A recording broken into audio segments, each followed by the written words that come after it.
is News 25 with Missy Kohler. Local news with Deanna O'Donnell. News is brought to you by J.K. Nelson Law. Call 727-9900 today for your free consultation. If you need a lawyer, you need Nelson. Good evening and welcome to News 25 KPVM and Ace Country Radio. I'm Missy Kohler and today is June 24th. Nye County Sheriff's Office detectives are investigating what's described as a suspicious death at a Pahrump apartment. Nye County Sheriff's Office deputies were dispatched to an apartment at 1141 Six Shooter Avenue in Pahrump. Right now, we know very little, except that according to a post on the Sheriff's Office Facebook page, they're investigating what appears to be a suspicious death at that address. We reached out to the Sheriff's Office for more information, but they were unable to provide us any additional details at this time. Stay with News 25 for more on this developing story. The Nye County Sheriff's Office needs your help to identify two individuals involved in overnight burglaries. These photos appeared on the sheriff's social media page, but little information has been given. The truck appears to be a white long bed pickup truck, possibly a Ford Ranger, and was located last night at McDonald's. If you have any information as to the identities of these individuals, please contact the Nye County Sheriff's Office at 775-751-7000. You may also submit confidential tips at sheriff@co.nye.nv.us. New information tonight on the April fire that destroyed a historic building at Scotty's Castle. The National Park Service says the initial investigation into the April 22nd fire that destroyed the visitor center at Scotty's Castle is now complete. The California Department of Forestry and Fire Protection determined that the fire began inside the visitor center, but investigators were not able to determine a cause of the fire. The visitor center was badly damaged by a flash flood in October 2015 and was in the process of being repaired. CAL FIRE says the fire started after all workers had left the construction site. No generators or equipment were located where the fire started, no electrical power was connected to the building, no lightning was reported, and there was no evidence of arson. Flood repairs were 37% complete when the historic structure burned down. Work continues on flood repairs at Scotty's Castle. The historic district is scheduled to reopen in 2023. We've got more News 25 coming right up after the break, so stay with us. You're watching News 25, the most recognized and farthest reaching local news in Nye County. News 25, local news you can count on. Welcome back. Thanks for being with us tonight. There's a renewed effort to make Amazon a union shop. Amazon shoppers spent a record amount during the Prime Day event, and Southwest Airlines is getting a new CEO. Angies List reports.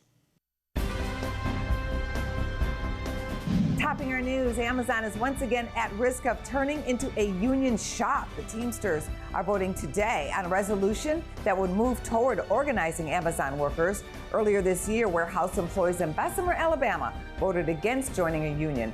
Amazon CEO Jeff Bezos has acknowledged publicly the company needs to do better by employees. The numbers are in for Amazon's 2021 Prime Day event. In just 2 days, Amazon shoppers spent $11 billion, up 6.1% compared to the last Prime event. A new CEO will land at Southwest. Chairman and CEO Gary Kelly is stepping down next year after being in the top spot since 2004. Robert Jordan, an executive vice president at the airline, takes over in February 2022. To find out where you can see us every day, go to businessfirstam.com. A grand jury will soon help decide the fate of criminal suspects in Nye County. District Attorney Chris Arabia explains what a grand jury does and how it can benefit the integrity of the criminal justice system. We haven't had a grand jury in decades. People were saying to me when I was running, are you going to do a grand jury? You should do a grand jury. And I didn't know, and I was kind of like, meh. But now that I've been in office, almost 2.5 years, I see the need for it. What it does, the way the grand jury works, is basically, as an example, the DA will make a presentation to the grand jurors and possibly witnesses, other evidence, and then the grand jury makes a determination on the basis of that whether or not to issue an indictment. If the DA would have to show probable cause, you could call that slight or marginal evidence, or evidence that suggests that the person probably did it, it's a much lower standard than reasonable doubt at a trial. And if the DA's office is able to do that, the person is indicted, they go to the district court for trial. During the grand jury proceedings, the grand jurors can ask questions of both the DA and the witnesses. So the grand jury definitely gets involved, and they make the decision. And one of the things that's really important about this is I can bring stuff to the grand jury, and I don't have to depend on other entities. So it's going to help me in some of the cases that really need to, or things that need to be looked into.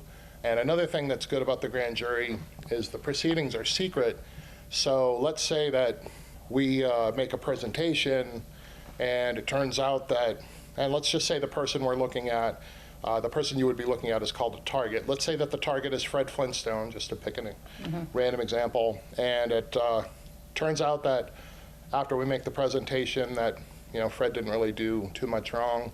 And so there's no need to, the grand jury decides we're not going to do an indictment, and that's called no true bill. The indictment's true bill. And anyway, at that point, Fred's name has not been dragged through the mud. He hasn't been perp walked. He hasn't been cuffed. Yeah. There hasn't been all this media attention at the very beginning, and Fred's rights have been protected. Yeah. On the other hand, if Fred is indicted, then we find out, but at that point we know that there's enough to go to trial, so it's not exactly a secret. So I think it's a win-win. It's a great thing, and I'm very excited about it. A woman has been arrested twice in the span of a month for 2 alleged crimes. On May 12th, Nye County Sheriff's deputies were dispatched to a Pahrump address for a report of a burglary. Upon arrival, they made contact with the reporting party, who advised them that his girlfriend, identified as Christy Nine, stole one of his firearms while he was out of town. Deputies spoke to Nine at the scene and recognized her from prior law enforcement contact. She allegedly admitted to taking the firearm without his permission. Christy Nine was then arrested for grand larceny of a gun. Then on June 12th, Deputy Nelson was dispatched to an address in Amargosa Valley for a reported burglary. Contact was made with the victim, who stated that he was leaving his house to take his daughter to work. He found Christy Nine in his shed, and he pulled her out. According to the declaration of arrest, Nine was wearing 2 watches, a necklace, and a ring. She also had another bracelet sitting next to her. He detained Nine and waited for law enforcement to arrive. While waiting, the reporting person observed several items from the shed packed into a suitcase. The victim stated that the jewelry Nine was wearing belonged to her and had been inside one of the suitcases in the shed. Nine was then placed under arrest for burglary of a structure. The Nye County Sheriff's Office has established a new unit to help fight street crimes. Sheriff Sharon Worley explains what the Snag Unit does and how it's helping to track down the criminals. Snag actually means street crimes, narcotics, and gangs. And what we did was we took the people that were assigned to those various things and we put them together into kind of a task force. And the reason we did that is they're going after basically the same people. We have a heck of a drug problem, and those people have to fund what they're doing. Well, that's street crimes and narcotics. We send them to the burglaries, so they're right on the ground now, going to the actual burglary sites, which really helps them determine who they think might have done this, because each one of these people like to fund their addiction, I guess, for a better word. They like to fund their addiction by stealing certain things. And we've been able to put that together. Cars, chop shops, going into people's homes, identity theft, all of those things. Now, Snag goes out and takes a look, takes a report, and starts the case. But the thing that you have to realize is, even though we may think it's one person, we still have to be able to put the pieces together to reach probable cause. In other words, they were in the area. They came up with some of the stolen goods on them or around them, or we saw someone that can identify yes, they were in the area at the time. Yeah. It's not just, I think you did it, so I'm going after you. Exactly. We can't do that. VFW Auxiliary Post 10054 in Pahrump is helping to feed local veterans who are hungry. Post Commander Marty Aguiar says thanks to generous donations, they've been able to hand out thousands of dollars worth of food. Our auxiliary and the VFW is really rocking on all cylinders when it comes to our Veterans Food Bank. Total money donated this year is probably about $85,000 worth of food and product going out to our veterans. We've partnered with Albertsons and we get all of the fresh fruit and vegetables from them on a weekly basis. Fresh eggs, I mean, you name it. We get all kinds of stuff, and I just got to put the plug out there for Albertsons. Yeah. They're phenomenal. They support us immensely, and you know, everything that we get from Albertsons goes out the very next day to all of our veterans through the food bank. So we're really happy, and I just can't be prouder of my auxiliary because they're the ones that actually make that thing work on a daily basis. Break, and when we come back, we're going to talk about the benefits of exercise in your medical minute. Stay tuned. You're watching News 25, brought to you by Mountain West Lawyer, Injury Attorneys, 727-9500. News 25, local news you can count on. We're happy you're with us tonight. Doctors recommend exercise as part of a healthy lifestyle. But what about when you're sick? In today's Medical Minute from Spring Mountain Medical, Dr. Jacob Steckel says in most cases, even if you have a medical condition, it's still a good idea to remain active. This Medical Minute is brought to you by Spring Mountain Medical, healthcare the way you've always imagined it. My name is Dr. Jacob Steckel, and I'm one of the chiropractors at Spring Mountain Medical. Today, I would like to talk to you about exercise and illness. Getting the recommended amount of physical activity can reduce the risk of many diseases such as diabetes, heart disease, and stroke. But what if you're already sick? Some people are afraid to exercise after a heart attack or stroke. But regular physical activity can help reduce your chances of having another episode. The American Heart Association published a statement in 2014 that doctors should prescribe exercises to stroke patients since there is strong evidence that physical activity and exercise after a stroke can improve cardiovascular fitness, walking ability, and upper arm strength. If you've had a heart attack or stroke, talk with your doctor before starting any exercise to be sure you're following a safe, effective physical activity program. It's important to set realistic goals based on your own health and abilities. Begin with 15 minutes of activity every other day, and as you feel stronger, increase to 5 days per week. From there, increase the variety and difficulty of your activities. With walking, for example, begin with 15 minutes a day and slowly increase your time to 30 minutes over several days to weeks by walking longer distances. You can then make it harder by walking more briskly up hills or carrying 1-pound hand weights. At Spring Mountain Medical, the chiropractors, medical staff, and providers are happy to help. Contact our office at 775-727-8900. I'm Dr. Jacob Steckel, and this has been a Medical Minute. You're invited to the Southern Nevada Housing Authority's Homebuyer Resource Expo happening on Saturday, June 26th, 9 a.m. until 1 p.m. in Las Vegas at the Cambridge Recreation Center. They're located at 3930 Cambridge Street, right near Flamingo Road and Maryland Parkway. The event is free and registration is not required. Information is available on first-time homebuyer programs and resources, down payment assistance programs, mortgage lending, money management, and credit score improvements, veterans home buying programs, and real estate market trends. Anyone attending can also receive food assistance from 3 Square for a day. Immunize Nevada is also offering COVID-19 vaccines, Moderna, Pfizer, or J&J for anyone eligible 12 years and up. June is Men's Health Month. An Ohio father is opening up about his battle with prostate cancer, the most common cancer among men in the U.S. after skin cancer. As Brittany Rawl tells us, he never thought it could happen to him, but thanks to a non-invasive therapy using sound energy, he's back in the driver's seat. Well, when I was first diagnosed with prostate cancer, I wasn't mad, I wasn't scared. More than anything, Jeff Cardinal says he was confused. I've never smoked a cigarette in my entire life, no tobacco products, don't do drugs, watch my weight, everybody knows I'm disciplined, and I live a healthy life. Jeff was diagnosed with prostate cancer 3.5 years ago. He says he felt completely fine at the time, but the blood work from his routine physical would tell a different story. Blood work showed that my PSA numbers were a little high. So they gave me an MRI, and then they did a biopsy of my prostate. Doctors closely monitored the cancer after that. Then in January of this year, he decided to try a relatively new procedure at Cleveland Clinic. It's called high-intensity focused ultrasound, or HIFU for short. It works by creating a really high-intensity focused beam of sound waves. And you can think of it somewhat like a magnifying glass. You know, if you shine the light of the magnifying glass from the sun onto one defined spot, it can get really hot in that spot. And it's a very similar concept to that. HIFU is non-invasive and has minimal side effects compared to more traditional treatments, like radiation or surgery. It has the advantage over surgery of having no incisions. It has the advantage over radiation of having no ionizing radiation that penetrates through and hits the other tissues. And so it really focuses on a very small area of the prostate that we can tell has the cancer.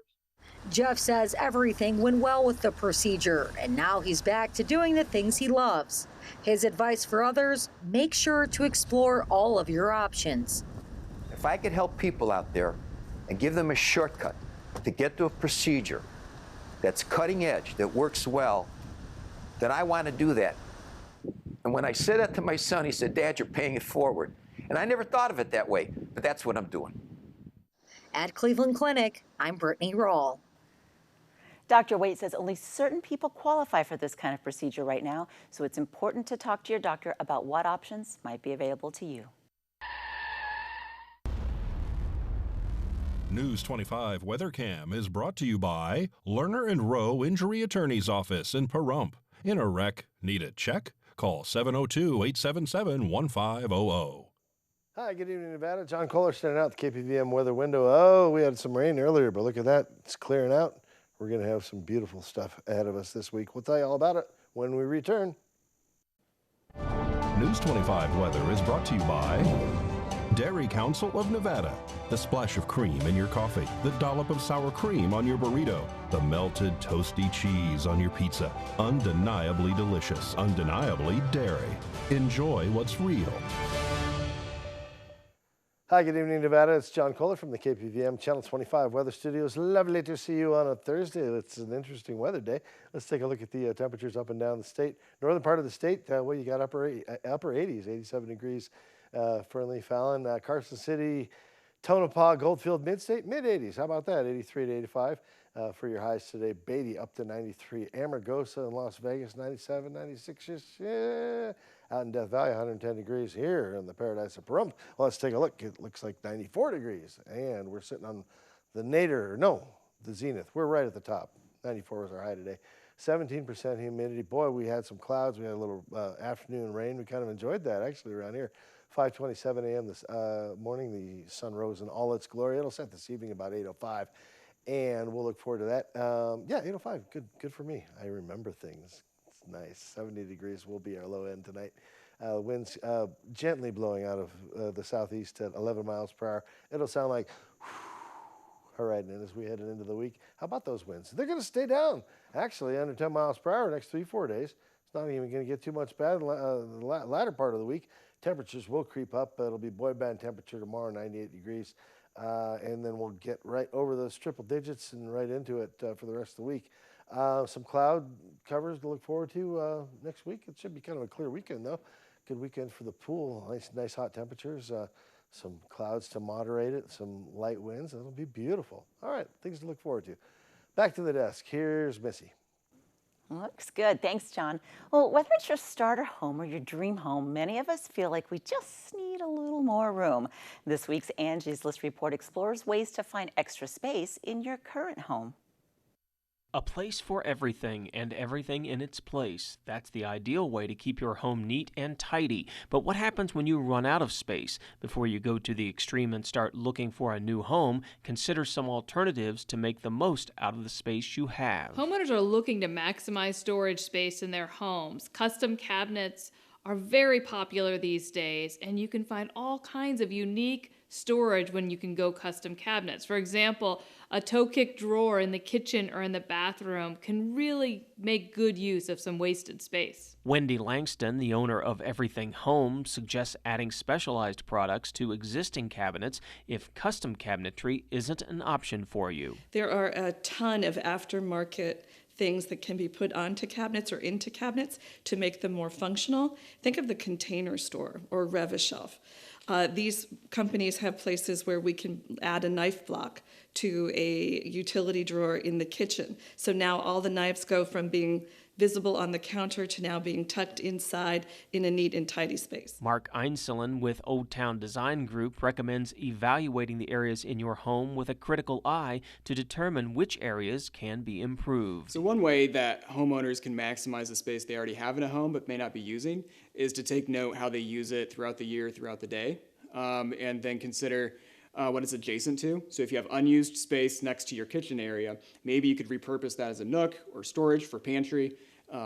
It could probably be better utilized. Adding a nook to your kitchen is popular these days, and for good reason. Moving the dining area to the kitchen can be a good option, since many of us no longer need a formal dining room. One of my favorite trends is adding window seats or banquettes to your kitchen. It allows you to add extra storage space for bulky kitchen items, and it provides a cozy feel. Adding storage beneath furniture like benches or ottomans is a good way to maximize often unused space, but don't stop there. When looking for extra space in your house, look up.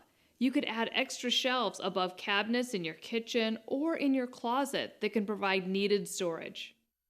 One of my favorite ways to increase storage is to utilize the full height of a room. So if you've got 10-foot ceilings, extending your kitchen cabinets all the way to the ceiling is a great use of space. Also in your closet areas, you can add shelves above the doorways to add extra storage. If you don't have room for a full linen closet, the bathroom is another area where adding shelves can help solve space issues, among other storage solutions. We also look at robe hooks, where we might not have space for big wide towel bars, because hooks can be a super functional way to hang things where maybe we don't have 24 or 30 inches of wall space for a towel bar, for example. From simple solutions like furniture and hooks to more involved improvements like custom cabinets, homeowners today have innumerable options to help maximize their existing space and conquer storage problems. For more information, check angieslist.com. I think for me, mostly what I need to do is clean things out and get rid of stuff. That's how I need to organize and find more space. Well, that's going to do it for News 25 tonight. Thank you so much for joining us. I'm Missy Kohler. We hope you have a great night.